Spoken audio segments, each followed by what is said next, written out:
Doing a little bit of a scramble through the woods here. Martin Nicholson is walking the grounds of Washington Park's Hoyt Arboretum. He's searching, not for a unique tree species or botanical garden, but for a long-lost grave. But I think on the map there's a pencil mark that says like 375 feet from this spot, and that's the spot I measured from based on the scale of the map. So we just have to walk 375 feet from here, supposedly. More than a century ago, the Multnomah County Poor Farm operated here in what is now Portland's Washington Park. The farm provided housing and care for thousands of people in need who lived and often died there. Like one resident who was sometimes called Wong Louie.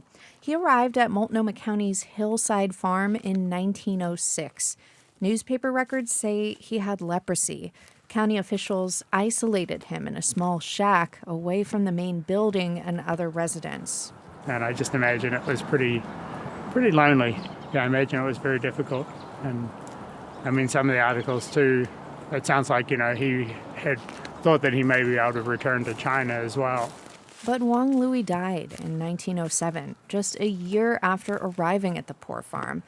Newspapers say his shack was burned and his body buried in a pauper's grave at the site.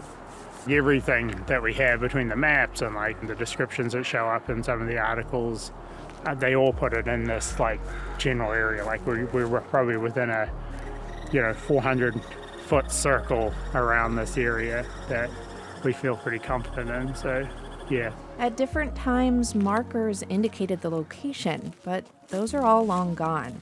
Just like most records of Wong Louie and Oregon's county poor farms. Anyone who could not support themselves, anyone who didn't have a reliable paycheck, anyone who was possibly in a transient labor situation. If you were sick and needed a doctor, they were going to call one, and they were going to pay for it. But there's still a stigma attached to having to go to the poor farm. It was the last resort. And it was what you did to take care of your people who couldn't take care of themselves. From the newsroom of OPB, I'm Jen Chavez, and this is The Evergreen, a podcast about the place you call home.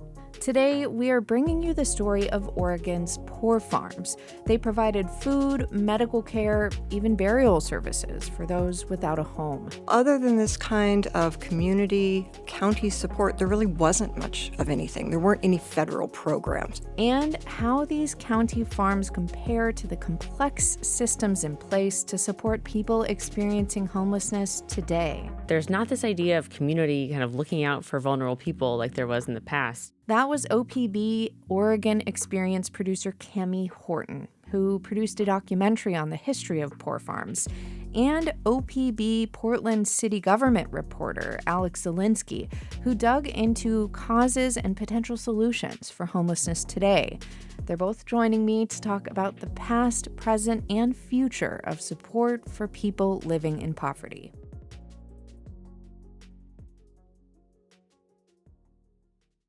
Cami, thank you so much for being here with us today. Hi, thanks for having me. Yeah, absolutely. So I want to start off with Wong Louie, one of the residents who lived on the Multnomah County Hillside Poor Farm.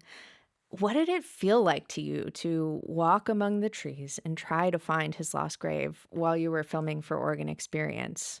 It was really personal, and that's why we wanted to go up there and do the filming.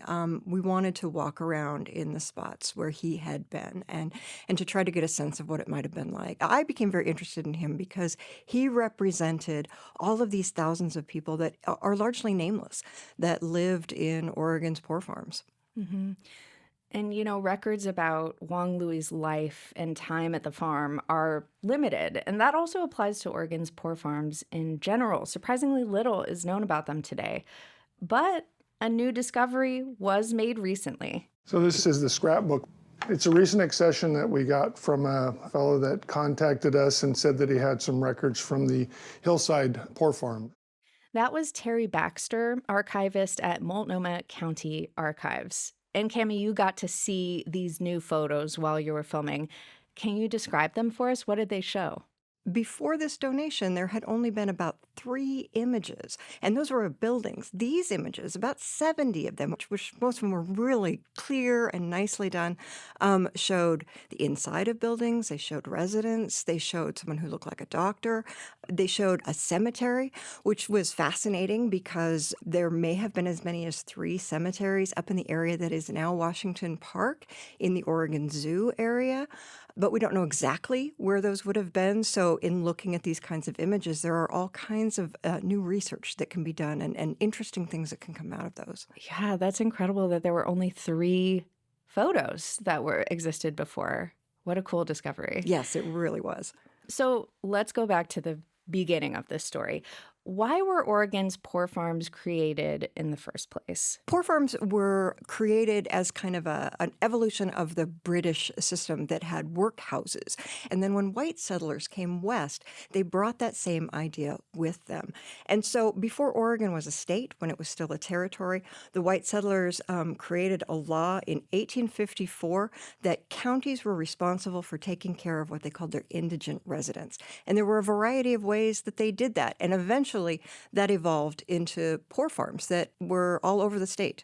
Other than this kind of community county support, there really wasn't much of anything. There weren't any federal programs. And I'm curious, during this time, how was it determined who could get help or support from the government?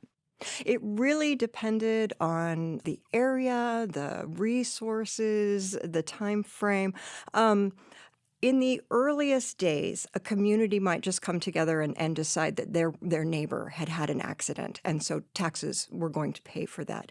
But then there were also judges and a commission of people that someone could go before, or it could be petitioned to them that this person might need help. And in many ways, that could just be something like a cash payment or food for their livestock or things like that. But then as communities started to grow and got larger, there became other ways that people could actually end up in a poor farm. That could be the judge or the commission, as I stated, but that could also be a sheriff, or that could be a doctor. That could be someone that would put forth a petition on behalf of someone else. Or sometimes people would just go to the poor farm and ask for help, and it would be up to the people that were running the poor farm to decide. What about who ran these poor farm facilities? Who were the people that were actually taking care of these residents? So for poor farms that were actually operated and built by counties, it was hired superintendents who ran them. One person I spoke with, Megan Burke from the University of Texas at Rio Grande Valley, had this to say about that. Those people in charge could make or break the experience. They could be the difference between cleanliness and filth, between good meals and terrible meals, between sometimes physical mistreatment and compassionate care. And so it really did matter. It mattered who you had in charge there, not just for the finances, but also for the care of the residents. Were these always these large facilities? Like, the way that the system worked varied a little bit, right? Absolutely. It varied a lot according to where they were located or how large your population was or how much money the county had. So oftentimes they weren't big institutions like that at all. They were actually small farmers that were being paid in order to have someone in their house that they then cared for. And what motivated these people to get involved with the system as caretakers? Ultimately, it was money. They were being paid by the county for the people that they were caring for. Some of them, may have also really wanted to take care of their neighbors. But, it really made a difference to a lot of people to have that extra income. Public historian Marion Aron had this to say. You could certainly have people who were caring for a number of individuals that was comfortable to them in their household, or you could have people who were looking to make the most amount of money from the county, taking in more people than they could reasonably afford to feed and clothe and shelter. And, there were a lot of ways that people could end up kind of skimming the system or doing fraud and trying to get away with getting more money from the system as they could. And it's the amount of money that people made really varied. So just as an example, in Jackson County, the caretaker of the poor farm there in the 1890s made $4.50 a week per person. And interestingly, a lot of times it was comparable with how much the prisons were paying per person. So those were kind of the same amounts. And, the residents of these places, they were actually called inmates. Wow, I would have never thought of that comparison. It is really interesting. And the term inmate was actually used quite a bit when you were talking about people that were under the county or the state's care. But I think people in society kind of had a negative opinion of a lot of people that did use poor farms, even though they were providing a really important service to the community. And we've talked about how these people who came to port farms were often living in poverty. Can you tell us more about what types of folks resided on these farms? So there might be people that were spending their lives, the end of their lives at poor farms, but then there were also people that were going there to give birth, or there were children that had been orphaned, or there would be someone that maybe had become injured on the job or something like that. So it really depended. But Jan Wright, who's an archivist at the Southern Oregon Historical Society, can tell us more. She's really been studying this.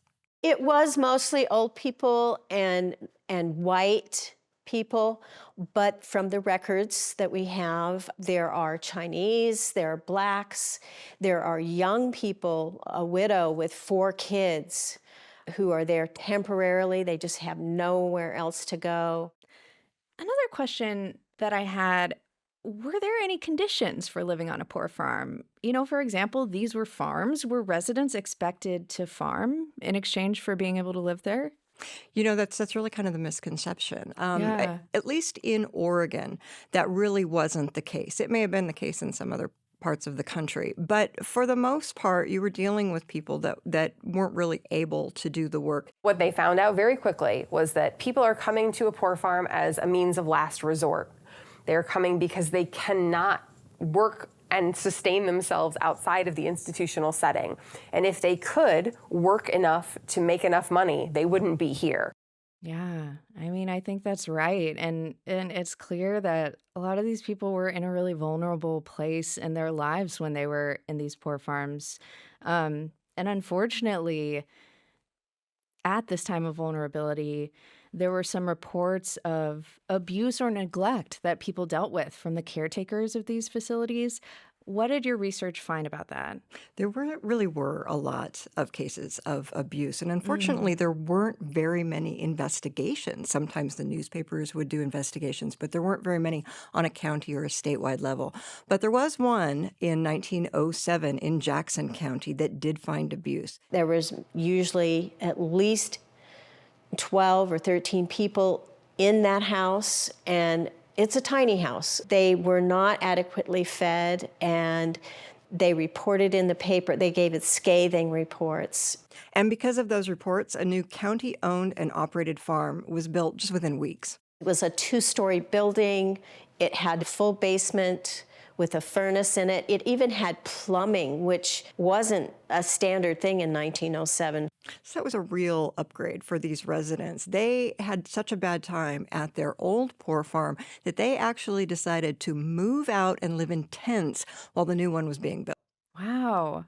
Okay, well, it's a good thing this investigation happened. Right. All of this has me wondering, were these poor farms seen by residents and locals of these communities and local governments more as a way of helping people or potentially just as a way of hiding these people away out of sight? Right. I think they were probably both. I think that there was really a community effort in most places to try to help people, but there were also many vagrancy laws in many towns around Oregon. And so there was a movement to try to get people off of the streets away to where they weren't seen. And that definitely was one of the reasons that these kinds of places were built. We know that for a long time, these facilities were the primary way people in need could get support. Where did things start to change for poor farms? Well, by the time we get to the 1930s, things are really changing. Populations are growing, and more people are living in poverty. And populations are shifting all over the state. So counties are getting influxes of people that they just can't handle anymore. And then with New Deal legislation, specifically the Social Security Act of 1935, things really start to change. It shifts the sort of source of who supports the poor and how that process works. It moves a lot of that burden of expense to the states and the federal government for the very first time. And that New Deal legislation, it really marked the beginning of the end for poor farms and that long legacy of county-funded relief. Social Security had a very specific clause in the original legislation that anyone who was going to receive Social Security could not live in a public institution. And so by the early 1940s, the late 1930s, a lot of counties are closing the institutional part of the poor farm. So what happens to poor farms from there? Did they go away or turn into something else? Most of them went away at that point, but in some counties that were flush with money, they continued to operate, but as nursing homes. And some continued for many years. There was Edgefield out in Troutdale, and then in Jackson County, who actually put money into their poor farm, making it a pretty robust nursing home. So, Cammie, you spent months researching and reporting on these farms. And as we've been talking about, you've uncovered a lot of information about a history that we don't know very much about still today. Stepping back and looking at their whole history, what do you think was significant about poor farms? I think there's a couple of things they're really interesting to me. And one of those is that before Oregon, when it's even a state, when it was a territory, there was this decision that legally we were responsible for our neighbors, that communities would take care of their neediest, and that was in place for a very long time. And it was something that was known in communities. So people knew where to go or who to talk to. These things were actually printed up in the paper. You knew who was at the poor farm, and you knew how much was being paid, and you knew who to go to depending on what your community was. So it was very well known as to where to go, how to ask for help. And for the most part, a lot of people would get at least something. And I think that that's very different than what we see today. At that time, there really was a set way to go about getting help. Well, Cammie, thank you so much for all your reporting on this and for being with us today. Thank you so much. Coming up after a short break, OPB reporter Alex Zielinski compares Oregon's poor farms to the systems supporting people living in poverty today and helps us explore potential solutions to homelessness. Alex Zielinski, I want to turn to you now. Alex, thank you so much for being with us today. Thanks for having me. So, as we've been hearing, these poor farms were advertised in local newspapers at the time. People who needed help knew about them, knew that they could turn to them. How does that compare to now? Yeah, that's such an interesting question because the reality is that there's really no apples to apples comparison between then and now. It's a lot less straightforward. Most help comes from the federal funding or state funding to fill the gap, like Medicaid and food stamps or unemployment payments if someone loses their job. But there really is no such thing as public housing available for people too poor or too sick to take care of themselves. Instead, the government expects people in those situations to really navigate this messy web of federal services on their own. There's not this idea of community kind of looking out for vulnerable people like there was in the past. And as most of us know, navigating that system of social services, even if it's a task that's already so difficult, even if you have a house and if you have a job. And so it's incredibly difficult. Yeah, and to speak to that, for your recent series about homelessness in Oregon, you did talk to multiple people who previously lived on the streets or in shelters. What did they tell you about their experience trying to get assistance basically in any form from public services? Yeah, so it's fair to say off the bat that the biggest barrier to solving our state's homeless crisis is the lack of affordable housing. But the second biggest issue, I'd say, is really the under-resourced and poorly coordinated network of social services for people experiencing homelessness.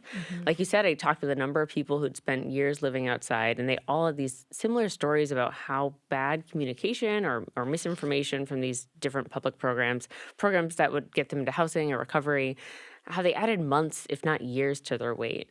For example, I spoke with this one woman, Candy Silvis, who became homeless in Hillsborough after leaving an abusive relationship. She applied to a ton of different housing programs and was placed on a number of waiting lists for housing. And she'd spend most of her weekdays just calling her caseworkers to see if there was anything available or any movement on those lists. But they weren't always really there for her.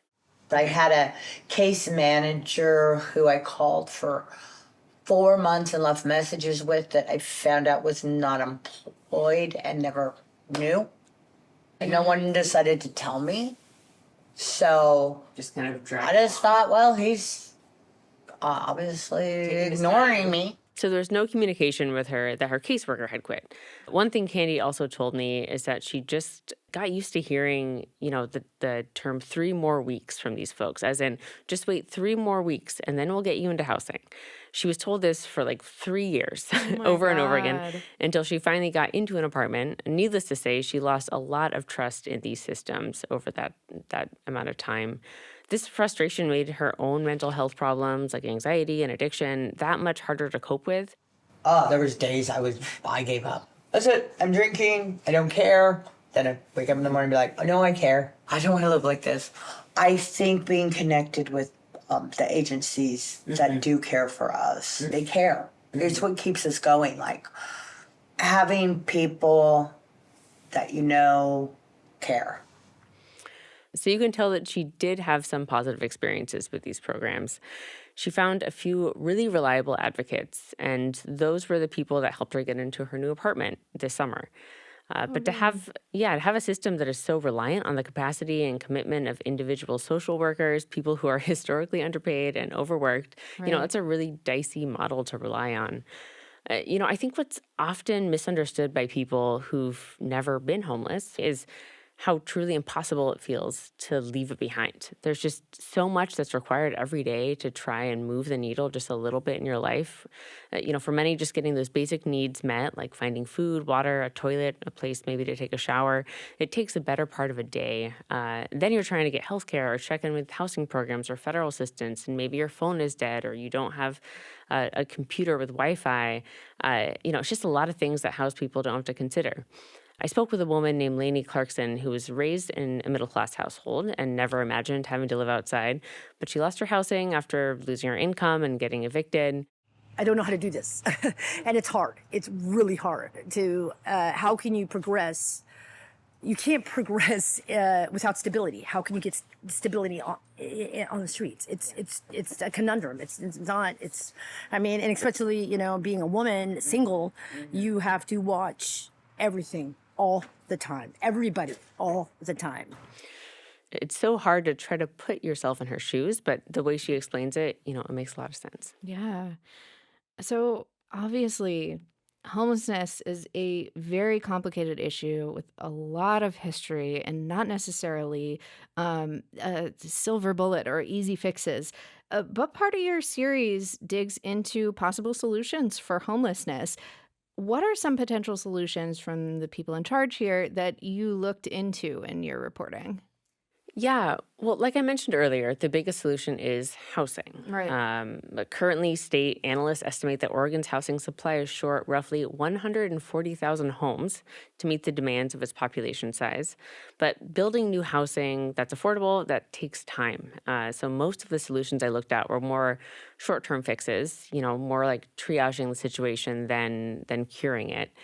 So right now, there are a number of paths out of homelessness that are working for people. That can look like moving people into an outdoor tiny village, which are, clusters of small enclosed sleeping pods with bathrooms and laundry and community spaces on site. Or it can look like moving people into their own apartments with deeply subsidized rents and on-site services to keep them housed.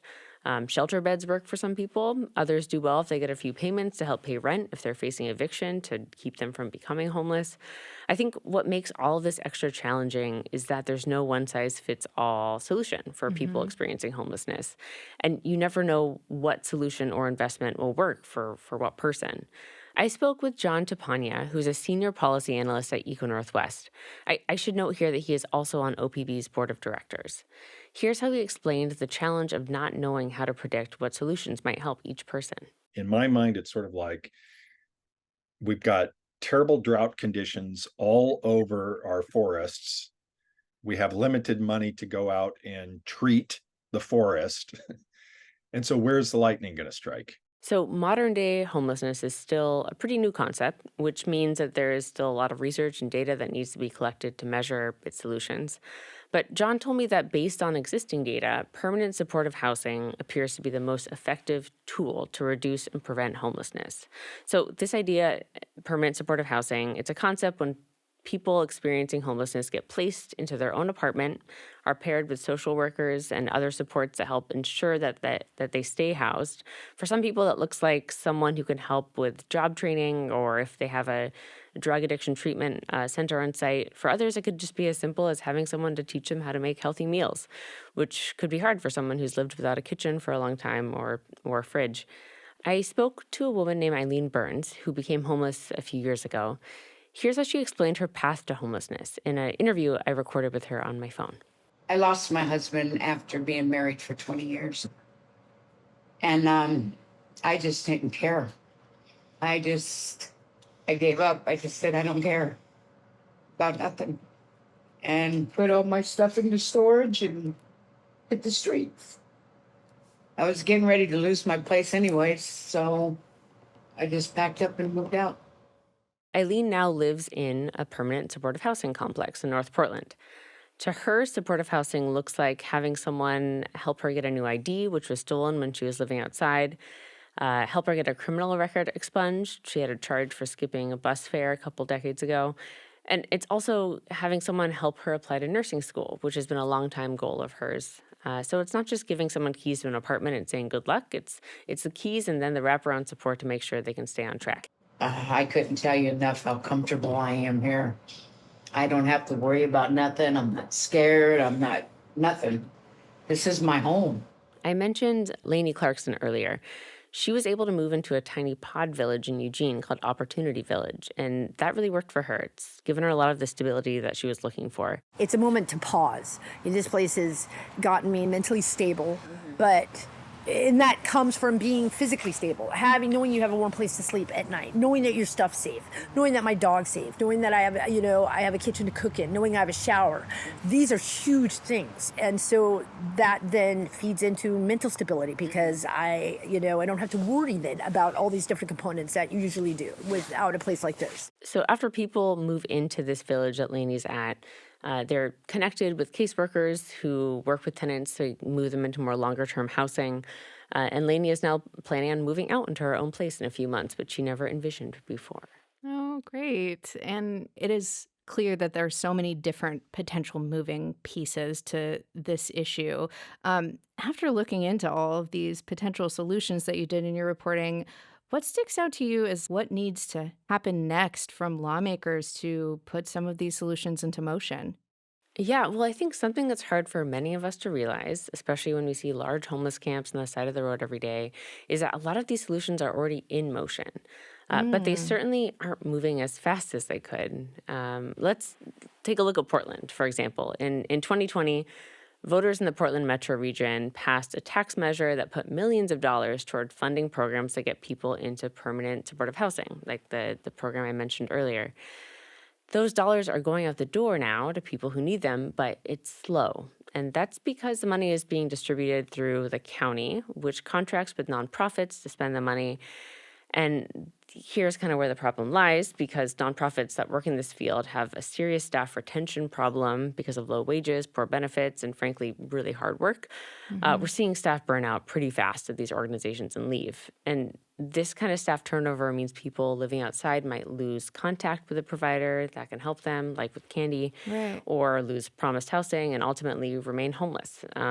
So the outcomes of that work are pretty slow going because of this contract issue and this nonprofit kind of relationship that they're hoping to mend and restore.